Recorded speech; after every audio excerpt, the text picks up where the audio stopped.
Welcome to this information session for prospective students of MSc Management at Brunel Business School. I'm very pleased to be joined today by the course director for the programme, Dr. Grahame Fallon, who will be talking to us in some detail about the structure and themes of the degree, its pathway options, as well as the work placement opportunity. Welcome, Grahame. Thank you very much. You're welcome. Would you like to take us through what students can look forward to on the programme? Yes, Thank you. Thank you, Sharon, and good afternoon, everybody. Welcome to this session. What we're going to be doing is basically to take you through, first of all, an overview of the MSc Management programme, and then drill down into a little bit of detail concerning, in particular, the module structure, the alternative pathways between which you can choose, and also the placement, which I must stress is not obligatory, but it's an optional element for students who feel that they want to enhance their degree experience by also sampling life in business and by attempting to build a bridge between the two with our support. So as we can see, basically the school is located within, the course is located within Brunel Business School, which actually won an award for Outstanding Business School fairly recently in 2013. It is now accredited by the AACSB, which is a prestigious accreditation in that a very, very small proportion of the world's business schools, less than 5%, actually share this accreditation. It's accreditation by the AMBA, and again, it has been so accredited now for 16 or 17 years, which is an achievement in itself.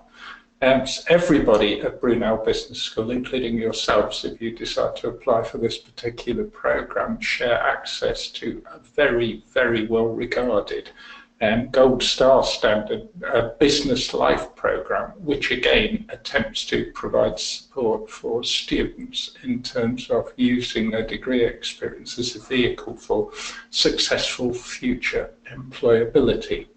And there's a great deal of contact business speakers, factory visits, and also technical and personal skills training offered to students through that programme. Finally, the issue of research integrity, which means in practical terms, everybody you work with in the classroom, all our professors, all our lecturers, are actually active researchers. So the material that they'll be bringing into the classroom is not only based on book reading, but is also based on the findings from their own active and ongoing research programs. So that's the school background. As far as the degree course is concerned, the Brunel MSc Management programme offers a number of attributes which we hope you'll find attractive. First of all, moving on from what I just said about business life, there's a very strong emphasis on developing your employability and career development skills. One of the ways in which we do that is through the optional placement, which I'll talk about in a bit more detail later on. Then we offer not only the general MSc Management programme, but also distinctive mini pathways within that programme, so that if you think that in future, rather than becoming a general manager, you're more interested, for example, in the marketing sphere, then we have a marketing and branding pathway. Ditto for technology and innovation, ditto for technology and entrepreneurship as well. We offer UK commercial visits, and basically in the past those visits have taken student parties to Silverstone, the home of UK Formula One motor racing, and if you're interested in that, you'll know that the British Grand Prix is going to take place in the very near future. To Jaguar Land Rover's factory in the West Midlands, to BMW Mini in Oxford, and to various City of London institutions, including, for example, Lloyd's of London and the London International Financial Futures Exchange, the so-called LIFE. we offer an optional 14-week placement, which comes after the 2 taught terms of the course have finished and can take place either before or after the dissertation is undertaken, but more of that later. We have a picture there of Brunel's campus. One of the things to mention to you is that we are a campus-based university, as you can see from the picture, not that far from Denham and the edge of London, going into South Buckinghamshire, but also on a greenfield site. And we pride ourselves not only on the attractive environment, but also the safe environment that we offer for students of all ages and aspirations, including, as you can see, quite a lot of residential accommodation on campus, much of which is dedicated exclusively to the use of postgraduate students. So if you were to consider joining this course and were to consider living on campus, you would find yourself not surrounded by 18-year-olds who might be fresh out of school, but rather amongst a more mature group of people who might want the kind of lifestyle that might be in your mind too. So, drilling down a little bit, I've already mentioned that the MSc in Management offers the general pathway plus 3 specialist pathways, and I'll be talking you through the detailed module structure in a minute. I've also mentioned the optional 14-week placement, but I think of importance to many people is the question, how long am I out of paid employment? For those who see the course straight through, it's 1 year full time. So if you begin your studies in September 2017, then you'd complete your studies with the submission of your dissertation in September 2018. If you wanted to add a 14-week placement to that, then basically you do the math, and it means that the 1 year actually expands to a maximum of 16 months full time.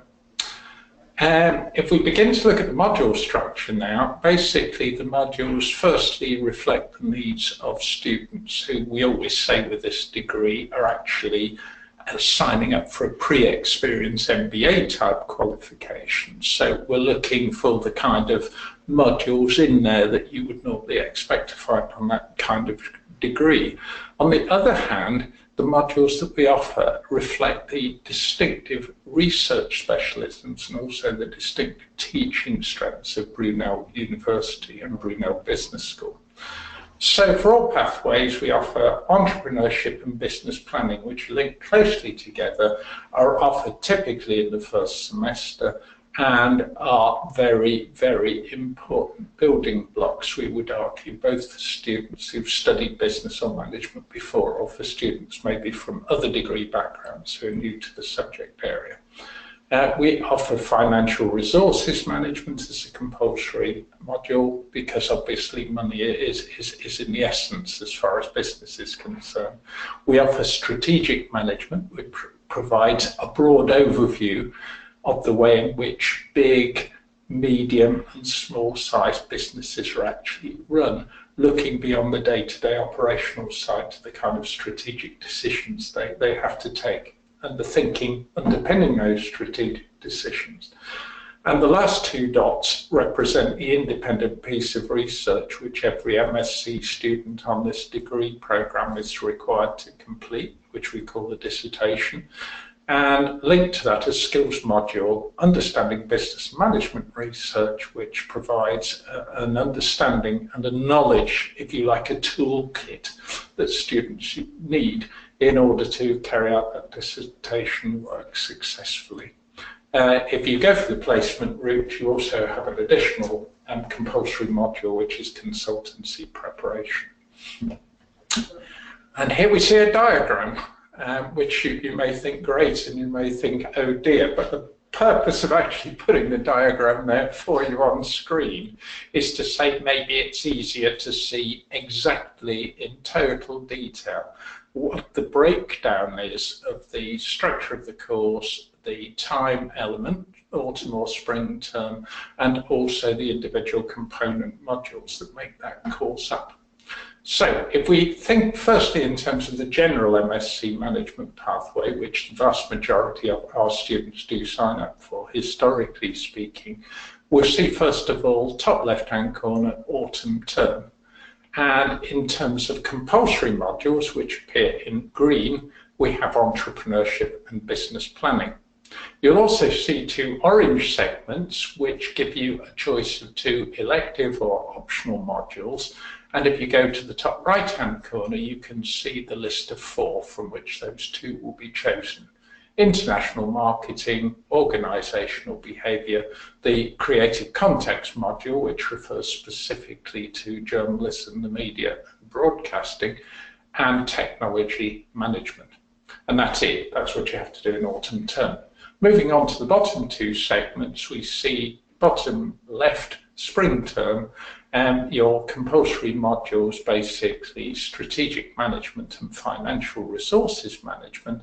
And this time we've got a compulsory module in green as well, which is understanding business and management research. And if you remember, that's the skills module that helps people to write the dissertation.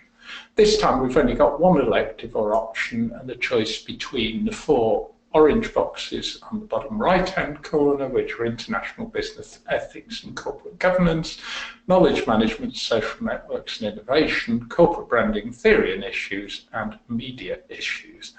There is one additional box. In fact, it is the dissertation, which appears bottom left, which I've talked to you about already. There is a second additional box, and to the left of that segment, placement, which is the additional skills module that you would be required to complete if you decided that you wanted to go along the placement route, the 14-week placement route.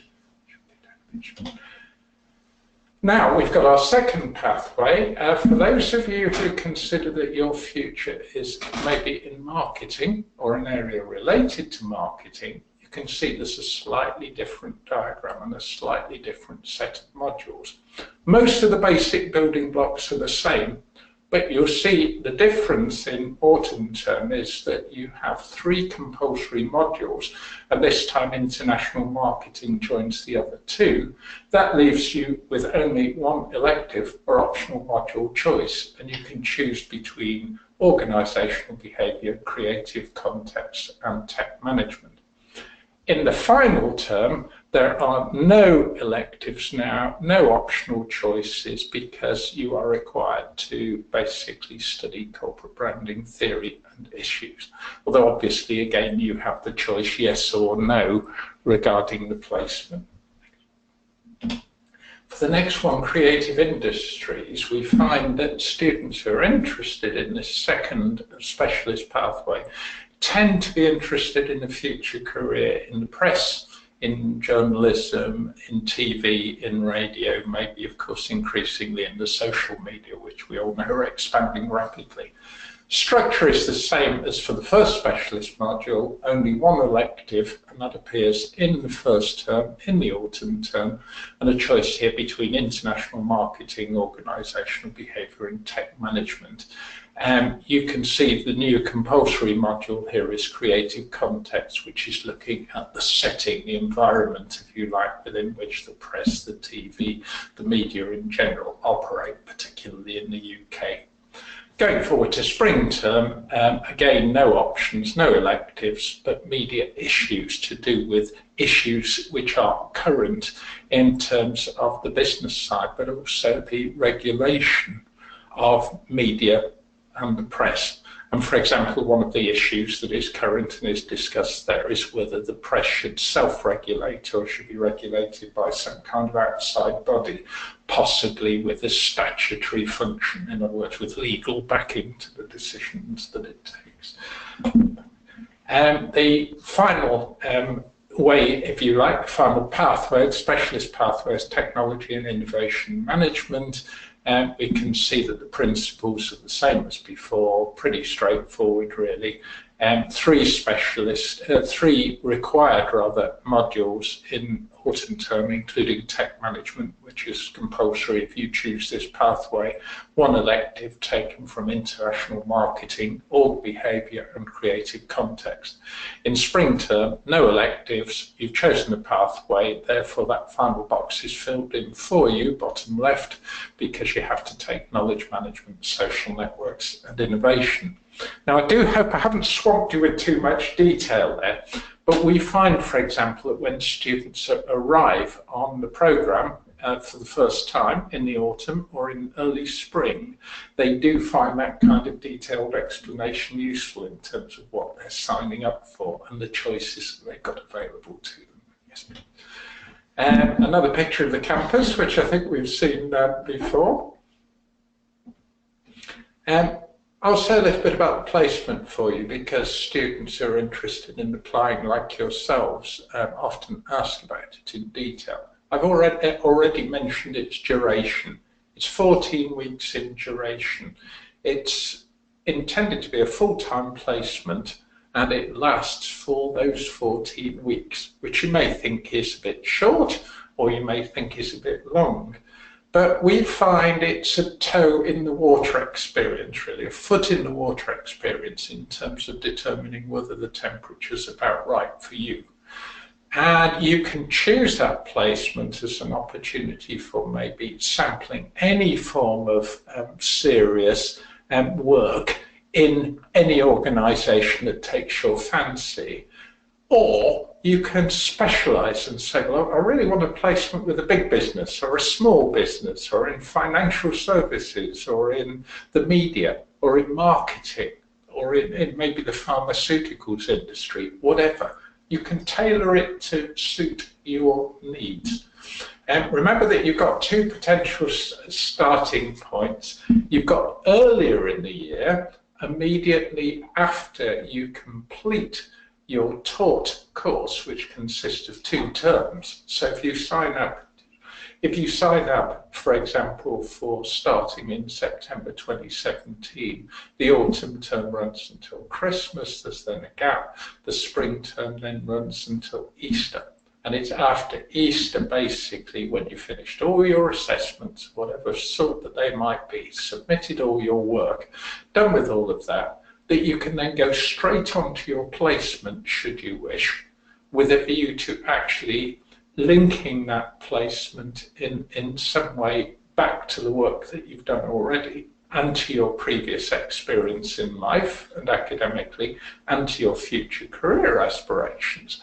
Or you can wait until basically after you've handed in your dissertation and begin that placement in October. In either case, it's June, as it says on the slide that you can all see, June 2018 or October 2018, assuming that you start the degree next September. If you start the degree the following January, of course, the dates then roll forward, as you might imagine, but the principles are the same. So to get to applying what you learn, taking classroom knowledge and understanding into the work placement, and if you decide to do that, thinking possibly about linking the placement to a dissertation. In other words, you might want to negotiate a research project with your line manager, which delivers a report that's useful to them, to your host employer, while at the same time linking it back to the literature and carrying out a primary research-driven piece of investigation. The benefits, of course, being that you then are operating within the organisation and have privileged access, if your line manager signs up to what you have in mind, to people to interview, either one-to-one or perhaps in a focus group situation. So if you think about it, you can decide to make the placement work for you in different ways. You can totally de-link it from the dissertation, or you can link it to the dissertation if you feel there's a value to following the route that I've perhaps just suggested. We do not guarantee that everybody will pay you for your placement. Some employers will provide you with a monthly salary. Some employers will not. So it's a case of thinking carefully about what you want to achieve from the placement And some students, for example, have gone along the paid route in the past. Some students have gone along the non-paid route. It's a very, very individual matter.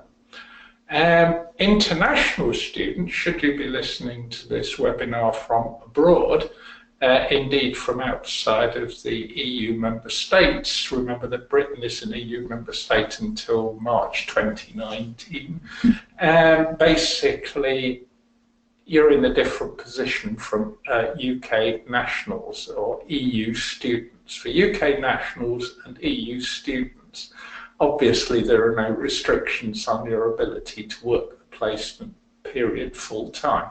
For international students, you will also be able to work full time during the placement period, but you will need to put the necessary visa arrangements in place. Now, I am no visa expert, nor is my colleague Sharon, who's hosting this session, but if you are interested in signing up to our program, we will be happy before you sign up and also after you've signed up to offer you detailed advice from experts who understand visa matters and are allowed to give that kind of advice to people like yourself.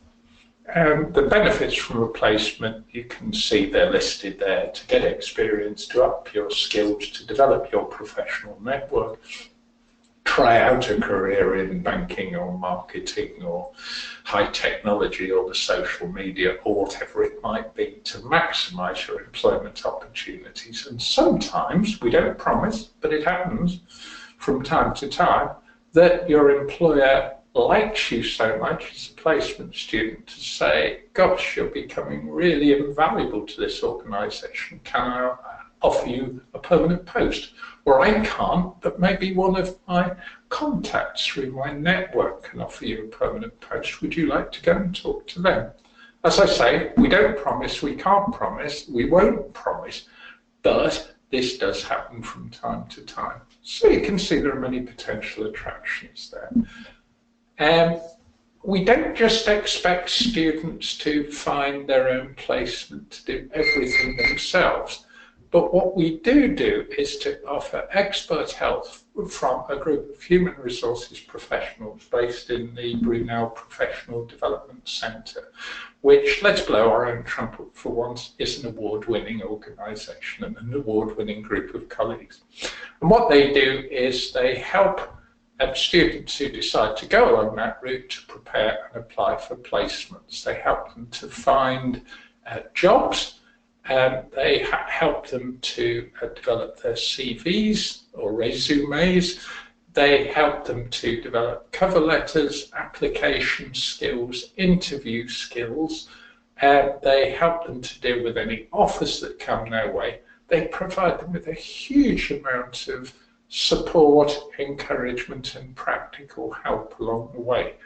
And that includes the boring stuff, but the important stuff of placement documentation, how to respond to a contract that's offered, how to conform with health and safety regulations, etc., etc. So don't think you're flying alone. There's a lot of support there. There's somebody there with you, hand to hand, 100%, help you right through the placement process. And obviously we'll be providing you with support and encouragement as academic staff as well. And what to do, these are the practicalities. If the placement route is for you, then what you do is you apply for the full-time course, whether it be an MSc Management or one of the specialist 3 pathways, and then you transfer to the placement route once a placement has been secured. If you happen to be an international student, we're not going to say anything about visas for now, but obviously we will help and support you as Brunel University and through the PDC team through the visa implications of placement decisions and placement commitments as well. The main points, when you do your placement, you will not be doing photocopying, you will not be making cups of tea or cups of coffee, you will not be annoying yourself or messing around. What you will be doing is a meaningful set of tasks or projects that will be relevant to the needs of your employer. And so, for example, as course leader, program director for MSc Management, I have quite a lot of contact with placement students. And just to give you a couple of recent examples, I was speaking to one young lady, actually from the subcontinent, who had good language skills and had found herself working in Berlin for an education marketing company where she was given several independent projects to do under the supervision of her line manager, but only insofar as she had any questions to ask. Otherwise, she was able to manage those projects with total discretion. And she found her 14-week period rewarding because those projects varied in terms of the country that she was dealing with, in terms of the type of student she was dealing with, and in terms of the actual day-to-day tasks she was carrying out. Another gentleman on a placement program was actually working in the cyber security field. So you can see that this is very modern, very high tech, but only if you want it to be. You know, if marketing or cyber security are not your thing, then you could maybe find yourself working in a car factory, or you could find yourself working in financial services, or you could find yourself working in car or van rental. It's entirely up to you. And I make the point, and I'm sorry if I've repeated it several times, not all businesses are the same.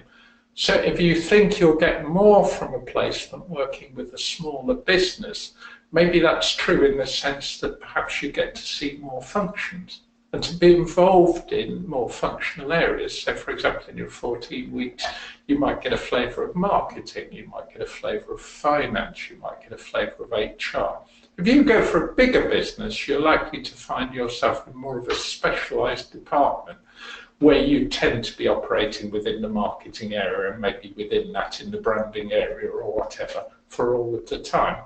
But as I say, it's up to you. You choose the placement or not, and nobody's twisting your arm and forcing you to do it. And secondly, if you do choose it, you can customise it to suit you as a okay, so we're moving towards wrapping it up. I've talked already about linking your placement to your dissertation. It says on the final slide, what do you have to do when you finish your placement? Well, two things. What it doesn't say there is you have to write a brief report explaining what the placement consisted of and explaining also in what way it enhanced your skill set and linked back to your MSc programme and the skills that you acquired through attending classes and completing assessments. The other thing you have to do is, like this has obviously been, produce and talk to a short PowerPoint presentation explaining those elements in a shorter, punchier format. So I hope you found that interesting. And we're seeing the campus again. We obviously like the look of our campus, and we hope you do too.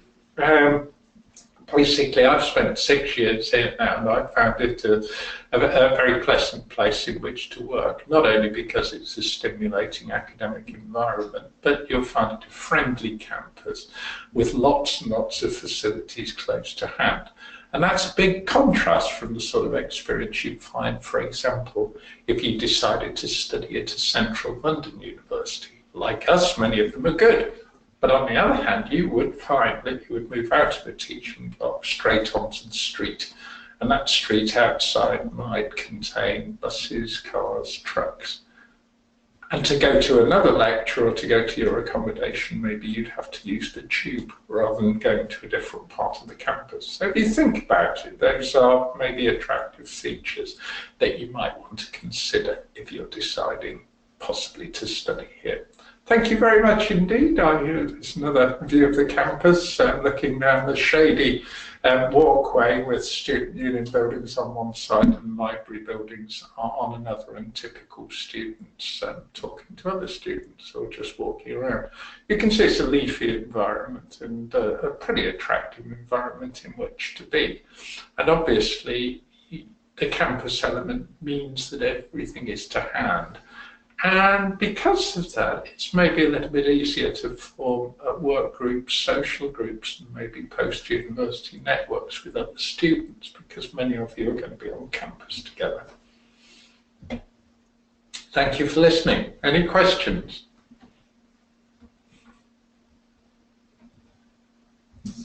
Thank you very much, Graham. I had one question. It was really about, could you talk about any maths skills that you'll be using on the programme, and would they need to have anything, would they need to consider anything particular in that regard? Some people are a bit shy of maths and haven't done maths for a long time. There are two areas, thank you Sharon for the question, there are two areas that come to mind with maths. Firstly, to allay your fears, this is not a quantum physics degree. As such, we are not talking about higher level mathematics, we are not talking about differential calculus, we are not talking about sophisticated manually based linear programming, we're not talking even about the necessity to have computer programming, software programming skills, none of that. But obviously we would expect all of our applicants and indeed all of our students to have a decent level of numeracy. And the ways in which that numeracy would be challenged, well, firstly, there is a financial management program, which, as you just seen a few minutes ago, is part of the module structure. And there we would be asking students to work with simple accounting models, where the mathematical skills you're talking about are purely applied arithmetic, logic, and common sense. Secondly, if you decide to research your dissertation in particular ways, one of those directions can involve gathering numbers.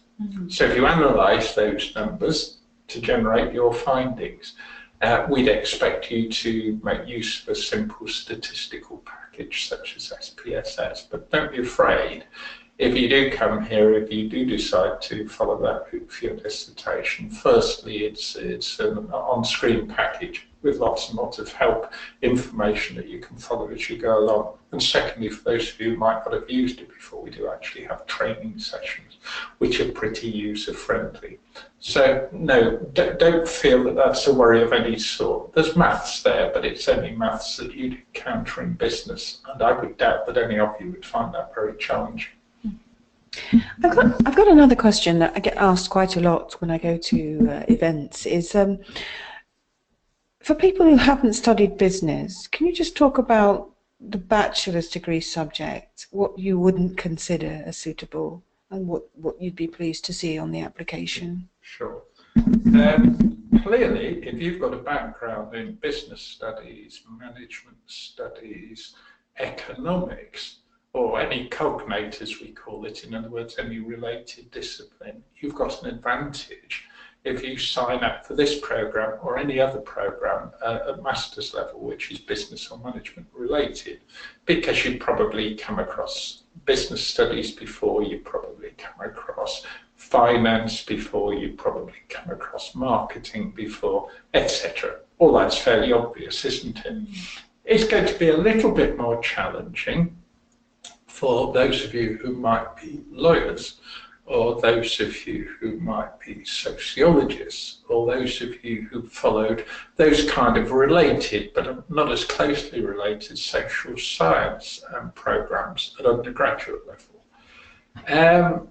We don't discourage students who are a little bit more like distant cousins rather than brothers or sisters in terms of their links to management disciplines. But clearly, we've all got to be mature about this, and it's important to realise that there will be a steeper learning curve as your undergraduate experience becomes more and more distant.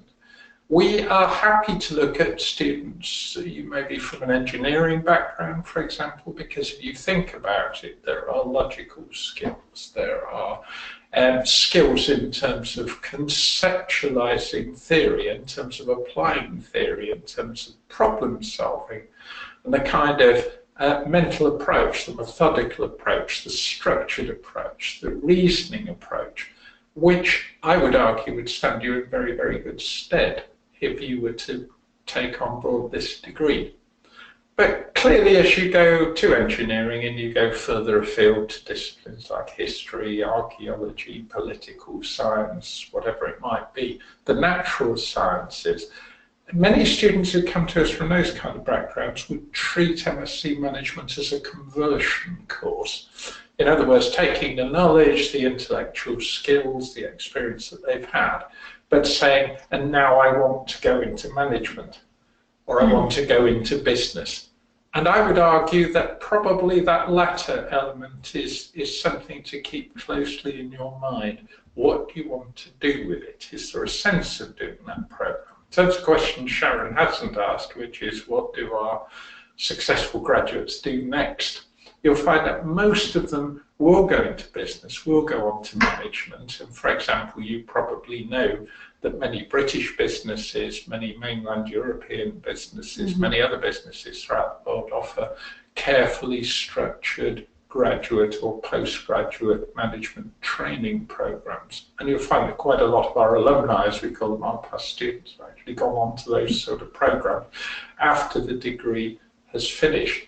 If you're thinking, well, what if I decide to go back into academia, into university, and maybe think about a PhD or a higher degree of some description? We have experience of past students doing that as well. As wearing a different hat, I'm actually supervising such a student as one of my PhD students at the moment, and he's doing pretty well, in actual fact. But I think the point is you customize the degree, firstly by choosing the pathway, secondly by choosing the placement or not, and then thirdly by deciding what you're going to do with it. So the answer is you can do many things with it, and we're very happy to look at students from different backgrounds in terms of offering them places. Thank you very much, Grahame. I'm sure our listeners will be very pleased with the information that you've provided for us about the degree. So thank you very much for joining us, and we do hope to get this as a recording available shortly on the YouTube channel, which will be available on our website, so do look out for that. So thank you very much.